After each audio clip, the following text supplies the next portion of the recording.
All right, let's get back into this. I appreciate you guys for waiting. So today's panel discussion, ancillary innovation moving cannabis forward. Again, I have some great experts in the field next to me here, and how I always start things off, I have them introduce themselves. So from right to left, if you want to introduce yourselves.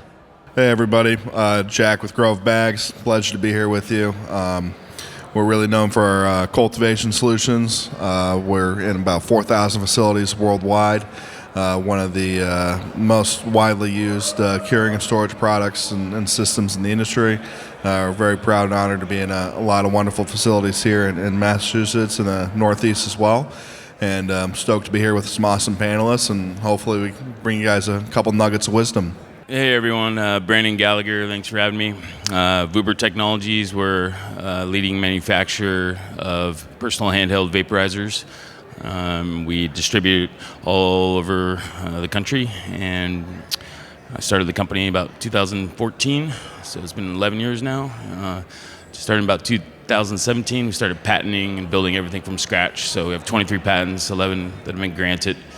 And the patents you probably know are the Pulse battery, which is a smart battery technology, and our quartz cartridge, which is a patent on quartz in a heating element.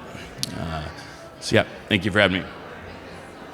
My name is Aidan Sear from Z's Rolling Papers. We work with artists to design smoking accessories and give them a commission on the sale of all our products. So happy to say we've given $75,000 to artists so far. Kind of always looking to meet new artists, and really happy to be based here in Massachusetts, where we have probably our strongest support base from the retail side of things, and have a lot of really strong partners. So yeah, like these guys said, excited to talk about ancillary products and learn some wisdom from these guys, and hopefully share some with you guys.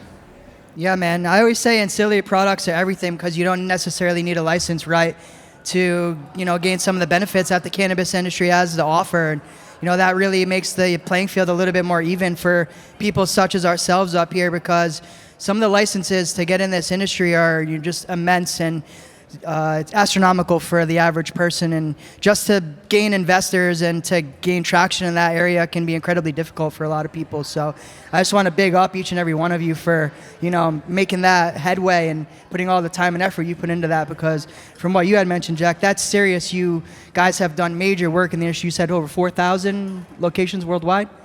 How long has that taken you? 9 years since March. 4,000 locations. So think about that. If you're a brand in Massachusetts and your goal is to get in stores or to get in places, and you've been operational for the last 2 or 3 years, you may only be in 150 stores. Think about how much time and effort Grove Bags' team has put in working with some of these growers worldwide to get their packaging in their hands. Time and effort is everything in this business, and if you put in that time and effort, you can reap the benefit. I really wanted to get into talking first a little bit about emerging tech. Can we talk a little bit about the driving innovation in your sectors right now, and what's kind of making your businesses tick? Absolutely.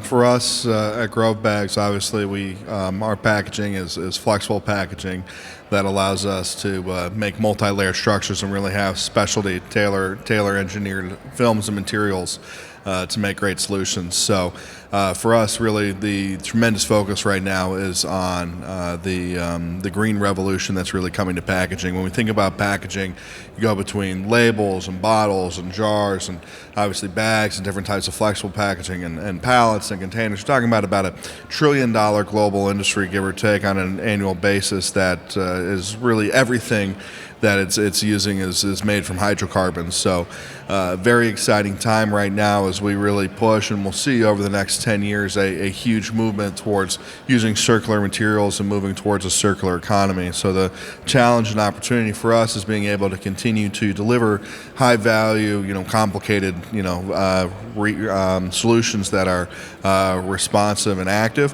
while still embracing and being able to achieve that true circularity. And that's an exciting challenge for us, and I think broadly for the entire packaging industry right now. Yeah, at Vuber we focus on being a green brand. You mentioned that green revolution. We have this program called Vuber Earth, where we want to recycle all batteries, not just our batteries, but any vape batteries, and we're trying to get receptacles into the stores across the country. I think that's a big initiative we're trying to push back. We recycle them currently They get sent to our office and recycled over 100,000 thus far. But we want to build that program up. What we've already done is hopefully at the forefront. I consider it at the forefront of the industry, which is continuing to innovate. Just for example, the battery. When we first filed the patent on the pulse battery, there was just batteries that it was set at a certain voltage, or you had variable voltage. What we tried to do was tailor the voltage of the battery to the cartridge that you put on there and the resistance of that cartridge, and our batteries even read the viscosity of the oil inside of it. So it takes the ohms, the resistance into account, and adjusts the voltage according to what it's supposed to be, kind of like a Goldilocks hit. It never gives you too high of a hit, too low of a hit. It also creates a lot less returns at the retail store level. And then, we're always trying to innovate when it comes to cartridges, all-in-ones, disposables. So we patented the quartz, which is the quartz as a heating element, microporous glass, fritted disc. You probably heard multiple different. Awesome product, by the way. Yeah, thanks. We were lucky enough to get that utility patent. We went to over 35 countries and through the PCT International Highway, and got it patented all over Europe and Mexico, Canada, Australia, Brazil, so on and so forth. And it's a strong patent. I think that's the next evolution. What we tried to do there was we took ceramic, which was what was the next evolution or the best evolution for cartridges as a heating element.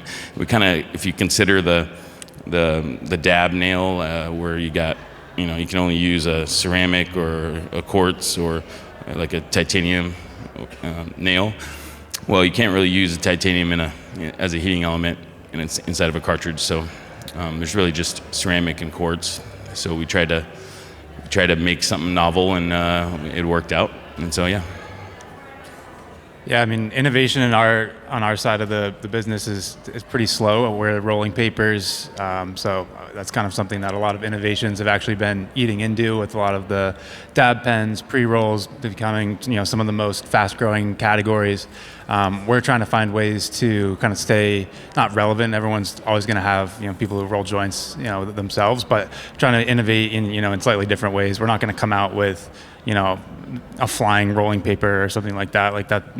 Rolling papers have been invented, but we try to innovate more on the why would I buy this rolling paper side of things. So there's a lot of brands out there, and we're one of the few brands that has kind of a mission behind us, a purpose, higher than just something to roll your weed in. And so in that sense, we try to be innovative by giving someone a reason to buy our papers, a community to connect with. And then at the same time, we try to stay on top of the trends. So right now we've been investing a lot of research and a lot of new SKUs in the cone side of things. People are often using cones instead of papers these days, which we don't necessarily love in general, but we still got to kind of play the game. And so we've been getting a lot more cone SKUs and trying to cater towards kind of the next generation of joint smokers. Kind of the two ways we try to keep up with innovation. But the rolling paper side of things is not the most rapidly scientifically evolving side of things, but these guys have some more things to deal with. How would you recommend for another brand to maybe go about collaborating with some of these cultivators in the industry, as an ancillary brand? What steps would you take, with that process to try to get your papers in the hands of these cultivators so they can make their pre-rolls with them? Yeah, so that's something we actually just started doing more recently. We've kind of developed our supply chain a little bit better to be positioned now to help people with kind of the bulk cone side of things. We're looking for partners to do pre-rolls that might have art on the the dupe tubes, or some way to kind of involve a local artist, something like that. From a cultivation perspective, we'd love to help kind of supplying the cones, whether it be Z's cones or customized to their brands, and helping kind of connect more to the local business side of things than some of the larger kind of rolling paper companies out there. Very cool. Yeah, innovation in our industry, as you guys know, is everything. And in the green side of things, I really respect, again, what you guys are doing with that, because everywhere I go, especially in my city, I take a footstep and I'm picking up dispensary trash. So how can we lessen our impact, right? And taking those steps to look ahead for the future is incredibly important. And, when you smoke a joint, You throw it on the ground, it's just biodegradable, right? You don't really got to worry about the batteries and the cartridge and the glass and the plastics and everything. So support those out there who are taking those steps for the future of the planet Earth with cannabis, because there are probably billions of discarded packages yearly that end up on the ground and are wasted. So big ups, guys, for always pushing forward. That's what this panel is all about, right? My next topic I wanted to get into a little bit was how to keep your brand identity while expanding. And, as getting into 4,000 stores, trying to work with new brands all the time, maybe getting new states, what are some of the steps you guys take? That's a great question. I think for us right now, we've been a lot of counterfeit, knockoff products, a lot of products being made out of substandard materials that people are slapping our logos on. So how do we deal with that? How do we manage that? How do we respond to that? Has certainly been prescient and kind of pressing and top of mind for us on the team lately.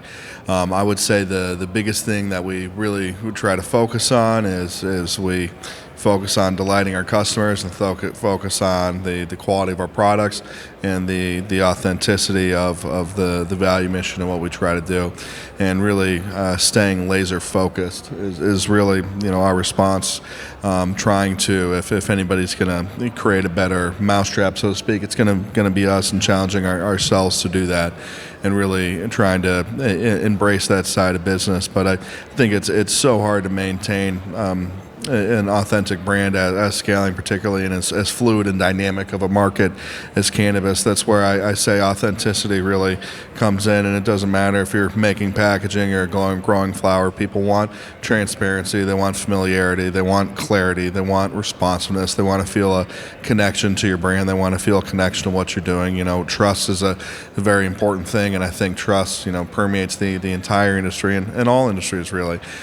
So having the trust between your brand and your organization, your product line and the customer is really absolutely critical. And I think continuing to focus on those relationships and the relationship that you as a product producer or a product brand have with your customers is really the most important thing you can do. If you're, as the last panel touched on a little bit, if you're finding out ways to delight your customers and putting them in a position to win, or putting them in a position to have great relief, you're being honest and maintaining high integrity, I really think that's the best way to scale. So to kind of bring that full circle, how do you scale and delight one customer at a time? Yeah, it's an insane market out there, as you guys know. So you brought it up a little bit, how there's a ton of knockoffs, and with Vuber, it's everywhere. So it's hard to say. I see a lot of knockoffs of your products. I know, like this is mine. No one knows who it is. There's Chinese knockoffs too everywhere. China's coming in, opening up U.S. offices. It's hard to tell. It's hard to tell. And so we try to go back to our core tenets of when we started was we back the product. Lifetime warranty. We co-brand a lot of our products, so a lot of the retailers want their brand on the vaporizers as well. And so it's just that customer service, like you were talking about, and that trust, business relationship. We don't lose. We have a very high retention rate. We try to keep our clients, and then as we go after new clients, it's hard to explain to them that we have patents, this is our product, but all these other knockoffs are out there, and explain it and differentiate, why they should buy from us. But we just try to keep those core tenets in place, and it seems to be working so far. I'll say it's so tempting to be transactional in terms of the business you do, your sales. Certainly, a lot of suppliers can be transactional. Those of you in the crowd that are operators, I know have experienced that. Really, I think aspiring to apply the true ethos of this is not transactional. I'm going to have a relationship with this customer. I'm going to have a relationship with this manufacturer. I'm going to have a relationship with whoever's across the table from you, or whoever's using your products. That expands, well beyond the current rocky days of early cannabis and serious market difficulties. I think that's the winning attitude. Yeah, I mean, to kind of echo and wrap up what you guys have been saying, which I totally agree with. I think for us as a small team with a different product, for us just having a belief in what we're doing and what our mission is and what our products can do has been just instrumental. It's a very crowded space, the smoking accessory game, and so we know that when we do get a relationship, when we do have a deal that works, it's going to be successful, and that really gives you the ability to take a lot of no's and wear them on your back and keep pushing, because we know eventually once we get into a place, we're going to be able to have a successful relationship. So that's been really helpful for us, and every year when we double our customers or whatever it might be, it just gives you more belief, and you just kind of continue to work off the relationships and the success you've had. And I think, as these people have alluded to, you have a very volatile industry. You have different rules in different states. For us, with the packaging laws, that comes into play a lot with the art on our papers. And so what we've had to do is just stay true to ourselves, and we have to be the one constant in all this, in all the different states. If there's a deal, there's been a lot of deals on the table that just didn't feel right. And I think if you take the first deal, or if you go in a certain direction that's not true to what you're trying to build in the long term, that can be a really big distraction and really hurt you in the long run. So I think being able to say no and have belief in what you're doing and the way you want to do it is really a key, especially just spreading out state by state, not even within state. Those first people that support you, those first initial accounts, maintain them, and those are going to be the people that vouch for you in the future when you're trying to get more accounts closed and open and stuff like that. Maintain those long-term relationships, and it will really help you in the long run overall. So I want to touch on my next point, which is really a unique concept in our industry. We support so many facets, right? And art has always been one of those things. And Grove Bags, I know you guys have been heavily involved with the art side of the Marl Art game, and big ups David Downs, Get to the Bag, Art Gallery Show. I know Grove Bags have been featured in there. Z's, you guys have also touched on a bunch of artists, and I'm sure you as well with your brand. How would you guys go about, as an artist, reaching out to you? It's a huge opportunity getting to work with Z's or getting one of your arts on Grove Bags. As an artist, how would you go about reaching out to you guys and getting their art in your hands? I mean, first off, as an artist, your IP and your brand is very important. So work with people who are excited to be featuring your art and excited to be working with you and excited to be a new platform or a new medium or a new product category for the art. But I think in terms of being an artist and then prospecting, who do I want to collaborate with? Who do I want to feature as an extension of my brand or to the audience that I've cultivated? You've got to be really picky. Choose not just products you stand by and companies you stand by, but choose a way of doing business you stand by and a way of treating the customer you stand by, because it's a very important union you're about to enter into in terms of having that shared customer and having that shared experience. And these guys are certainly able to speak about that very well. But to me, I think that's one of the critical elements as an artist, deciding who to trust. Yeah, to answer the question, any artists that want to reach out to Vuber, go to our website, vubervaporizers.com or vubertechnologies.com. Go to our LinkedIn, Instagram, Facebook. Anyway, we'll always take artist renditions and take the best one and have it on the next battery, or always take ideas for the next best battery or best vape. We actually just recently did something with a Canadian company where that collaboration, they already kind of did that with their alcoholic beverages, and they had a craft cannabis beverage as well. They're starting, and they took thousands of submissions from artists all over Canada, and they picked the best one, and then they would shout out that person. They'd bring them to the events, the rollout parties. They might even give them a profit share. So we used that design that they picked, the artist that they picked, that design, and we're currently still selling that right now. So it's a great way to get the artist out there and because it looks beautiful. It does. Yeah, I mean, especially with products that you're going to use multiple times. In the case of vapes or packaging, you're opening it probably once or twice a day for a couple weeks or however long it is. You're not going to hit the vape once. You're going to hit that multiple times. Rolling papers, you're going to roll up 32 times. Have something that looks beautiful that you can launch stories off of or have memories created based off of.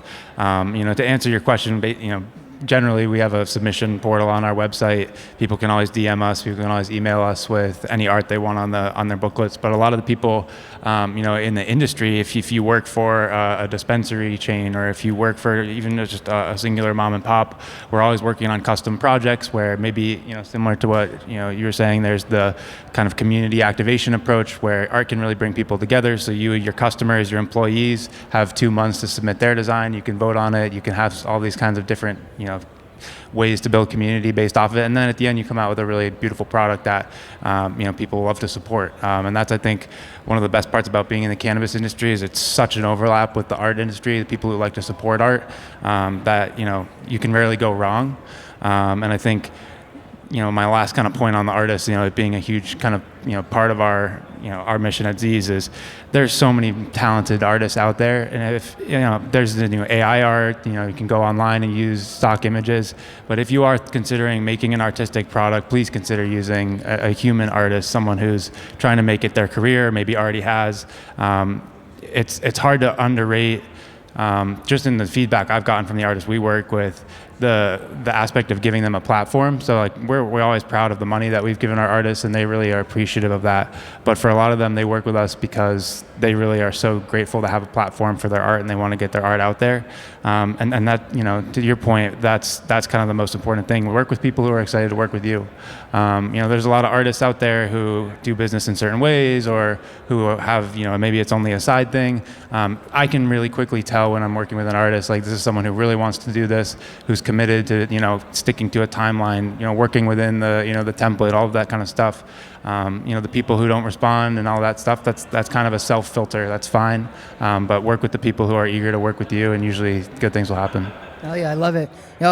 Collaboration in this industry is everything, and the way that you guys put forth artists, I think, is like a really cool, and as we say over and over again, the word authenticity in our industry, you can't really buy that, and supporting the arts is always a great way to go and, seek that authenticity out for yourselves. And, Z's, you guys have supported like close to 50 artists all over the world, probably? Yeah, with custom booklets included, definitely. In terms of like normal, just general booklets we've sold to anybody, around like 30 artists, yeah. And That's they're, amazing. always working with new ones, and some of them are actually on their kind of second or third design, so it's been really cool to kind of grow the partnerships that way too. Hell yeah. Anytime I handle or hold one of your packages of papers or see it on a table, it kind of adds like a flair to the room, right? And you're like, well, what's that? It's not just the same old pack of raws with like the red logo that we all know and love, right? But it's a different artist every time I hold one of your pack of papers. And the shirt I'm wearing right now, for instance, this is a German artist. I'm only one of like 400 people in the entire world that have this t-shirt. And that's extremely valuable for that artist, right? I'm here in the USA wearing his art at a panel that's being filmed. And there's so many nuances and ways to throw the dice, right? And Jack, you as well, right, with Grove bags. I mean, a lot of these Mylar bags have almost become collectible. Am I wrong? No, it's kind of always amazes me seeing people's collections. Yeah, people collect the darnest things, and I see a lot of ill Mylar collection. Just some of the art you guys have featured is super cool. So I love that we got to touch base a little bit about the collaboration and the artistic side of the business, right? Because I think that art is a vertebrae of the cannabis industry that is always going to be so important and going to help keep, things interesting and unique always, right? So let's go on to the next topic. How does design factor in functionality when it comes to enhancing the consumer experience for the end user?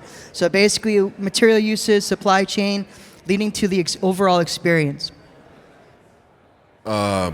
Big topic, probably suited for a panel that's got Johnny Ive and legendary industrial designers on it. I think for us, it really loops back to a couple core ethos and aspirations whenever we're developing or attempting to develop a product even.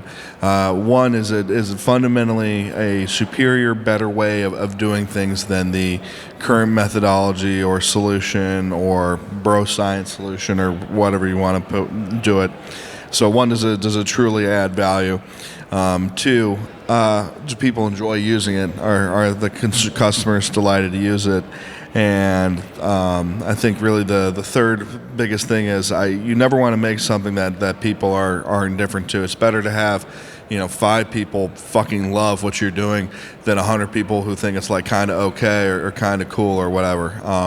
And I think that's really one of the most important things is if you're making something that some people love, that is such an amazing, powerful, great place to start off from and to build from, and that's why for us it's one of our core values. You have to make something that not everybody needs to love it, but you've got to find some users that are enthralled by it, not just indifferent to it, or not just, oh yeah, I like that, but this right here, that fucking works. Yeah, I mean, call me old school, but I just don't like to copy, other companies. They apparently like to copy me, but we want to make something that's new. We don't want to, sure, we might take other ideas and tweak it, but we want to make something that's the cutting edge technology. And so with like our Pulse battery or our Quartz patent or any of the other patents that have granted, or any of the other products that we didn't get patents on, because we don't need to get patents to have a good product out there. We've gone through, it's years. Like one of our products took probably 3 years to roll out. It was not just the design, the brainstorming, the creating the prototypes, whether it's in the U.S. or getting them sent from China.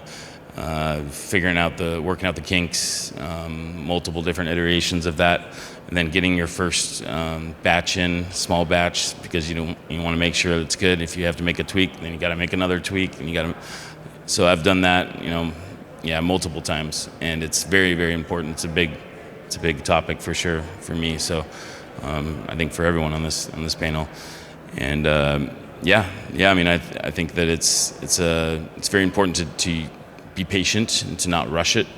If you want to actually, roll out with a product, strategically that is a game changer, we'd like to consider ourselves, the best battery on the market, the proprietary battery, and and I think we've done a good job doing that. I've heard that the tariffs have, drastically affected the pricing of, a lot of product and packaging. Has this affected you guys at all recently, and have you found any ways around it? Yeah, they don't affect us as much as people think. It does affect some shipping lead times. Your taxes do go up, the customs and duties go up a little bit, but it's not the percentage that, is that if it's 100%, it doesn't go up 100%. That's just because China puts a different value on it. Yeah, I mean, international supply chain has benefited American, I think, dispensary and cannabis brands a lot, right? Going about that, how would you recommend a company who may be interested in getting a new manufacturer overseas or something? How do they find people who are even making these vaporizer devices that you guys use? Well, how do they find the vaporizers that we're using? Well, obviously not that you're using, but how would someone go about, sourcing the material needed to even start? I would go to China, and I would not trust Alibaba. No, not trust Alibaba. Too many people do that, and it's just. So I would go and build a USA is relationship. out of question. It's not. Don't do that here because the price point is probably, ridiculous compared to China. As we all know, wholesaling from China is where it's at, right? Yeah, I would build a relationship. That's what I did. I went there. I've been there, over 10 times, and built a relationship, and I checked the product out myself. I wanted to build that trust with the manufacturer or the manufacturers, and then you continue to go back, and then that's how you get your prices down. That's how you negotiate better terms. When I started, vaporizers it just started. It was like more e-cigs. That was it. It was like PAX and G-Pen and Atmos at the time, and when I was walking into the retail stores, I remember them. Yeah. I was walking into the retail stores, and a lot of the owners would be like, "Yeah, we got 40% of our vapes come back, and then the sales rep is gone. I can't never find them, and then the owner and the brand is gone. I can't get a hold of them." And so I saw an opportunity. That's kind of how I started the company. So you definitely want to find a good, especially if it's like the core of your company. If it's just something like, just you need or quick or whatever, you can go Alibaba, of course. So getting a good supplier overseas is basically everything, is what you're saying. That way, for our company, for your company, and I'm sure for a lot of vape manufacturers, because just the prices can't be beat when you're ordering millions of pieces. But we're not like on a race to the bottom like a lot of vape companies are. They're on a race to the bottom. They don't care about quality. We order the highest quality materials because we have to warranty it. I don't want to warranty half my batteries. Yes. I want them to last, and we have customers that say their batteries last 5-6 years and they still have them. And so, yeah, we spend more money on the PCBA board, the charger itself, the housing, everything we spend more money on. And it costs more, but they get a better battery. And so we want to build a brand. We don't want to just sell a bunch of units. We're trying to build a brand. I think that's everything. Long-term sustainability for your product, right? And like you said, people are having vapes come back. I hate when I had a vape in my bag and it exploded because the hardware was faulty or just wasn't up to proper standards, right? Yeah, it's horrible. Because that's like one of the worst things probably could happen is you getting hash all over your material, your backpack, everything like that, because that company's hardware sucked. You lose the oil, usually So there goes $60 down the drain, from faulty manufacturing. So again, support companies who are focusing on the future and innovation because they really care about the product. Like he said, it's not just a product to him. This is his life's work. This man right here has put in decades, I'm sure, of time, focus, and energy, and years of R&D into his products to get them where they are. And it's a product worth buying. That's why he is here up on this panel. And, again, support the good brands out there because there's a lot of people and brands out here that fake the funk. A lot of fake, again, brands out here that just put someone's logo on it when it's not actually authentic. And, the consumer is everything. We always try to educate the consumer at the end of the day because there's so much wool being pulled over the eyes in this industry, whether that's from testing, whether that's from packaging, or, just growing in general. So I always say that, the look ahead, that's something that I, practice, and aiming towards the future is how any brand's going to be successful. You got to pay attention to the future, right? I want to get into the look ahead to the future. Where do you see the most untapped opportunity for innovation in the ancillary cannabis space? I wanted to hear that from each one of you guys. It's another really good question. I think you walk around a lot of major industry shows, MJ BizCon, any of those over the last 4 or 5 years, you've seen the rate of innovation in new products and just new stuff really decline dramatically, and see that rate of consolidation and really skyrocket inversely to that. So what opportunities are there to innovate and iterate and improve upon product? I think for us one of the big things is circularity and recyclability, and really making products that have minimal environmental footprint. That's something we're excited about. We're always experimenting with new materials and doing research and trying to understand. One thing for us, for those of you that are cultivators, is really understanding the nuances of sesquiterpenes and really the actual physiological traits of some of these dominant terpene profiles. A myrcene dominant plant is going to have a different ideal life cycle and different optimization of its flower in terms of water activity level, and some of these really nuanced quantitative benchmarks that we're striving to put around qualitative things versus a strain that is a very limiting and pinene dominant strain.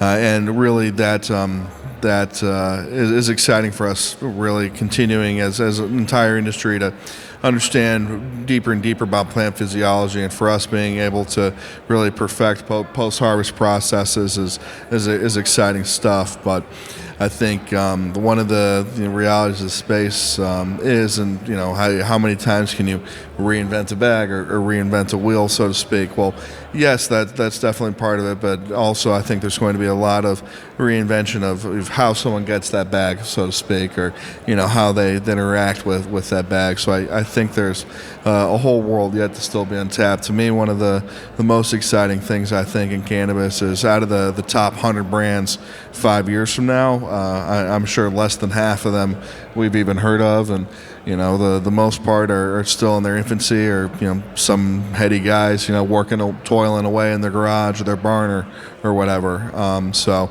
that is one of the things about cannabis we have to embrace, is you're building for where we think the industry's headed, not where it is right now. We can't get traditional financing from banks.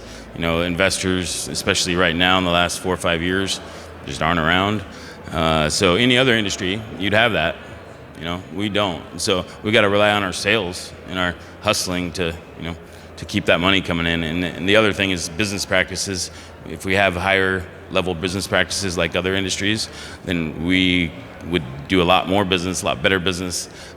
If our ethos was, our ethics, our morals were better, and we didn't cut corners and screw each other over as much. Not saying any of you do, but a lot of the people in this industry do. No, I couldn't agree with that more. Everybody's like, oh, where all the investors went. It's like you burned them all. Yeah, exactly. And the investors are jaded because they've been burned by companies or people that are bad actors, and vice versa. Yeah. Intention's everything out here, and like we said over and over again, support the good ones, right, guys? And a lot of people out here are just taking money and running, and it happens all over the place, guys. And that leaves a bad taste in the mouths of investors when there's good people out here who could maybe have used that $250,000 to really start their business and get where they needed to go. So how about you, Aidan? Yeah, I mean, I think kind of 2 points on this. First from kind of the innovation in terms of methods of consumption and things like that. I think as Jack mentioned, when everything went recreational, there was a gold rush of all these new ideas. I think that's slowing down.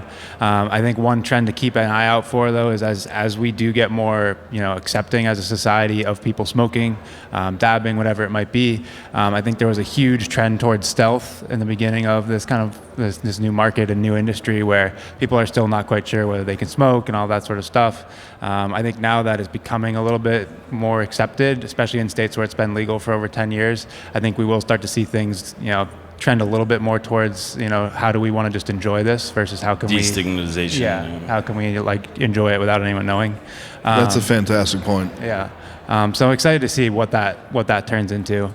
And then I think kind of the second point, kind of going along with that, is the gold rush has kind of already happened in a lot of these states. And so now, like these guys have been saying, it's not just, oh, do you have weed? It's like, do you have good weed? Are you a good business person?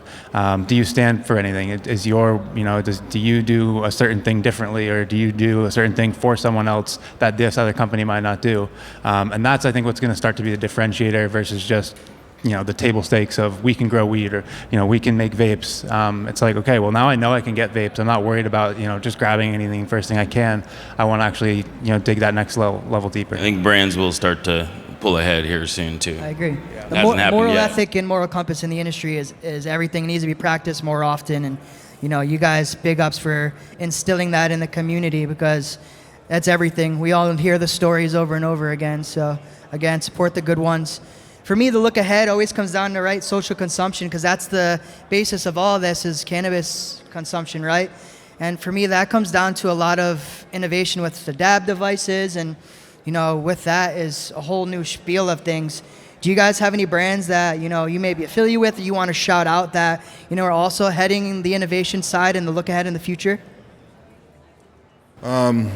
Certainly, both these guys up here, them and their teams, I think, are doing things the right way. It's, why I was, feel privileged to be on this panel. But there's a lot of companies out there, I think, that are, doing things the right way and doing things intentionally, deliberately, with passion. I mean, for me personally, I love working with businesses where the team, takes it personally. I don't love the founder, the operators, this remote guy way over here has another thing and this is a minor thing to him.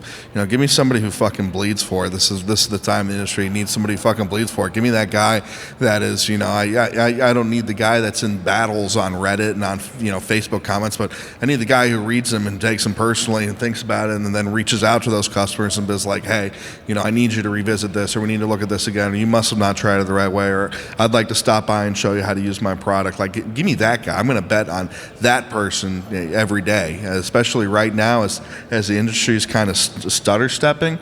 I mean, now's your time to fucking double down. Yeah, and like what I said earlier, there's bad actors. There's also a lot of amazing people, and that's one of the reasons why I'm in this industry right now and still in it. When I started out, I saw all the people that cannabis was helping, my family, my friends, who had less seizures a day or could go to sleep or less pain, whatever it was, on and on and on. And then destigmatization, what we talked about, people just those stoners, stoners can't run a business, things like that. want to prove them wrong.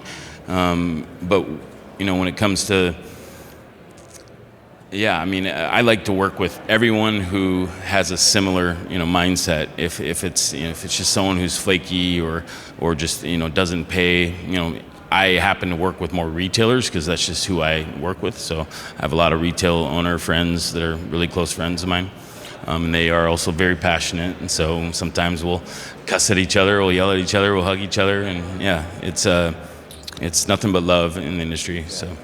Yeah, I think one question I always ask myself, I think is a good barometer for what a good partner is, are these the kind of people you want to be representing cannabis? It's such a new industry that we really are in control of what people think about this industry. And if you kind of come in and it's a money grab and it's a sham and the quality's bad, all that sort of stuff, well, that's how our industry is going to be looked at. If there's people who are coming in here, I think there's a very strong culture that we know how to emulate. We just have to figure out how to do it within the confines of the legal, industry. And I think one of the things I look for in a partner is, are these the kind of people that I think share the idea that I have of what cannabis can be? Like you're talking about helping your friends, helping your family, true medicine, for individuals and for society.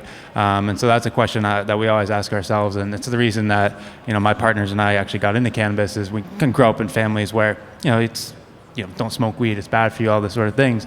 And we got a lot of benefits out of it. And I think for us, our company is one way to show the positive side of what the cannabis industry can do. And I think looking for other companies who are doing the same is a great way to kind of find your true north and find partners that you can rise up with.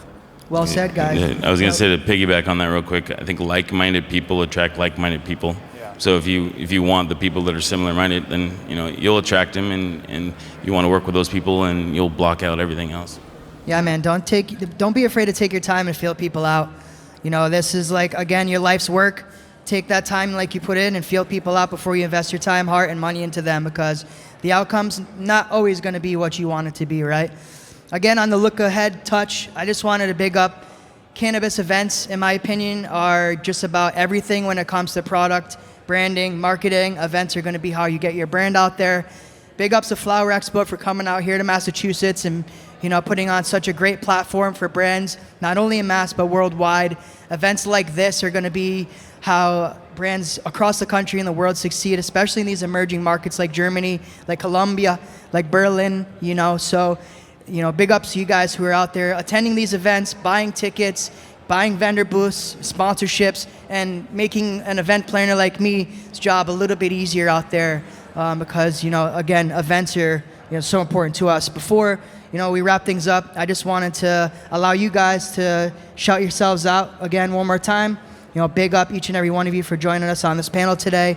Ancillary Innovations, that is who each and every one of you guys are. So big ups and thank you very much. World peace through terps. Yeah, thank you. World peace through terps. Thank you guys for having us today. We are all set. Big ups, Flower Expo. Everybody up on this panel, let's take some dabs, enjoy this event. Thank you again.